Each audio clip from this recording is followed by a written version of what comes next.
So guys कशा तुम्ही I hope तुम्ही सगळे बरे असाल. सो गाईज आता मी आहो आपले नवीन घरात. काय गाव आहे ते काय आणि इकडं थोडा चालू साफसफाईचा कार्यक्रम तुम्हाला दाखवत मी आता आले किचनमध्ये एकदम जवळच दाखवतो.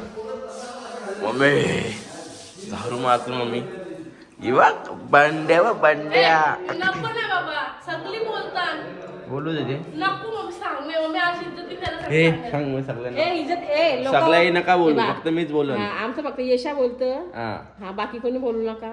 बरोबर पप्पा याला सांगा बंड्या बोलू नको सगळी बंड्या बोलू रे सांगा सगळं सगळी नका बोलू. बंड्या नाही रे फक्त मी बोलीन प्रेमामध्ये बंड्या नाव ठेवले तिचं पण आता कोणी बोलू नका तिला फक्त बंड्या मीच बोलीन. ना वाईट आहे नाही चालू आहे थोडीशी किचनची साफसफाई बंड्या बोलतात आणि तुटलेले लादे लावले बोललो नवीन लावा नाही कर बघ ना तुटलेली लावली बघ. पैसे वाचून पैसे पण आता बारीक वाटतं बघ ना तरी मी आधीच बोललो ही आपल्या आवडी मोठी आहे काहीच तुटलेले लावले काय बोला राहू दे पैसे कपलं पैसे कपडे जिरली आमची ना जिरली का अजून? ना जिरली. ठीक आहे ना जिरली मग अजून आहे जिरून ना द्यायची चड्डी कल्ली तर त्याला जिरून ना द्यायची ना माहिती साल्टी जेल तर चालेल पण रुतबा कमी झाला ना पाहिजे अंगावरची कात्री निघली जमल पण रुतबा कमी झाला पाहिजे काही बरोबर काहीच फुल थाटात राहायचा. जीवन आज येतो उद्या ना तो काही मस्ती ना कमी करायची अजिबात. चालू आहे काम जरा साफसफाईचा आणि चाललं थोडे भिवंडीला कारण की कुर्ता शिवायचा कुर्ता थोड्या वेळाने निघता भिवंडीला जायला. तो काही जाण्याचा प्रयत्न भिवंडीला मी आले पप्पा आले आणि आले बाहेरचा थोडा व्यस्त आहे तर भिवंडीला आल्या प्रॉपर बघू आता कसा कपडा घ्यायचा कसा का पीस घ्यायचा कसा शिवाय घ्यायचा प्रॉपर पूजा आहे ती बघायला आल्यावर कसा कुर्ता घ्यायचा आहे बघू आता दुकानात गेल्यावर समजा कसा पीस घ्यायचा आहे जाऊ थोडं समजा आले भिवंडीला टाईम झालं काय थोडं पीस वगैरे सिलेक्ट केलं काय बोलतं माहिती बाकी जय महाराष्ट्र दुखवा नाही लागले तर बाकी झाले सगळं पीसेस भरले थोडं हिशोबचं काम चालू आहे.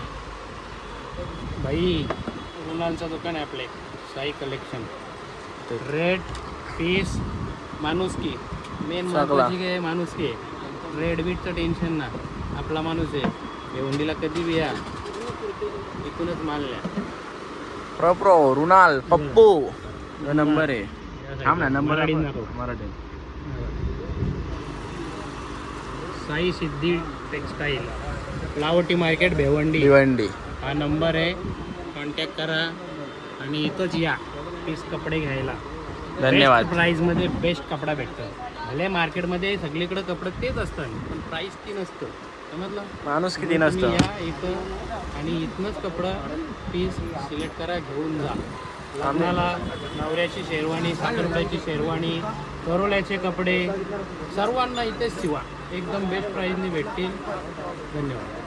आम्ही हे बघा एवढं जरा घेतले थोडंसं तिकडे जरा माप चालेल बाप्पाचा माझा माप मी दिला थोडं हिशोबाचा करून घेतो तर काय बोल आणि बस एवढं भिवंडीला दुसरं हा बाकी आपल्या दुकानाचा मालक छोटा भाऊ रुणाल भाऊंचा बस बस एवढं त्यांची प्रतिक्रिया घ्या काय आपण कस्टमर जुनं होतं तुमचं काय म्हणता भाऊ तुम्ही कसं काय आपला दुकान गावासून इकडं 10 वर्षांनी बाहेर आता 8 वर्षांनी 8 वर्ष इथे येतो Continue. जायचो पहिले थोडासा 19-20 करत झाला जरा जायचं म्हणून इकडं कारण आलो. की इकडं आता आपलीच माणसं सगळी झाली म्हणून आम्ही इकडे चालू आता आपलेच रुणाल भाऊंकडे. हे रुणाल भाऊंचे भाऊ आहेत हा छोटे भाऊ भाऊ हे रोशम भाऊ मोठे का छोटे हे मोठे हे मोठे भाऊ रुणाल 2 नंबर हे ओके. भाऊ 3 नंबर तीन त्यांचे नंबर. 3 नंबर भाऊ आहेत. तर तुम्ही नक्कीच या इकडं भिवंडीमध्ये लावटी मार्केटला साई काय साई सिद्धी कॉर्नरला पहिलाच दुकान नाही दाखवू मला तत्काल लागतील पाहायला आता इथं गाड्यांचे ट्रॅफिक लागले ही साई सिद्धी समोरचे आले पहिलाच गाडी लावायच्या टायमा रस्ता गाडी लावण्या इथे प्रॉब्लेम आहे. गाडी लावताना रोडवरच पार्किंगला लावा. 4 पावलं चालू नये. इथे पार्किंगचा खूप प्रॉब्लेम आहे. पार्किंगला इथं अटकून राहायला लागतं. मग असे गाडीवर अटकलेला अर्धा तास होण्याचा होता. हाफ शर्ट ना हे बघ. चालले आता पप्पाचा घेतल्या नाही ते बघ इंजर. फायनली कपडे येतात लय वाजता येऊन दोघं धरणे अर्धे काय म्हणणं बाहेर रेटचा आणि बार्गेनिंगचा तुम्हाला बादशाह. आम्ही सांगितलं असता पण पण नको. प्रायव्हेट काम असतं ना. थोडा घरचा हिशोब झाला. प्रत्येकाची मार्केटिंग वेगळी आहे ना. घरचा हिशोब झाला बाहेर दादांनी. आता घेतलं एवढं आणि निघलो आता घरी जायला. भाऊ भूक लागेल घरची. गायला तर उपास आहे. चालू लस्सी पाहिजे. गायला लस्सी. अंगाला कापड आले तेवढी अरे लय भूक लागली मला पण. घेतो आहे सगळं कपडे धुवायला पण टाकलं इथं. तर आता चाललोय हातानं लोलवेत. कुठे जावा बिवायला बघता खाया बियायला मग जाऊ घरी. इथे बोलू काहीतरी बोलू होते ना मागाशी. काहीतरी बोलू होते ना म्हणा अंगतं. आमच्या वर्गांचे पोराचं तसं तुझा ब्लॉग बघता बोलतलं आहे मला विसरताना नुसती नाही ते ना. चला बाय बाय.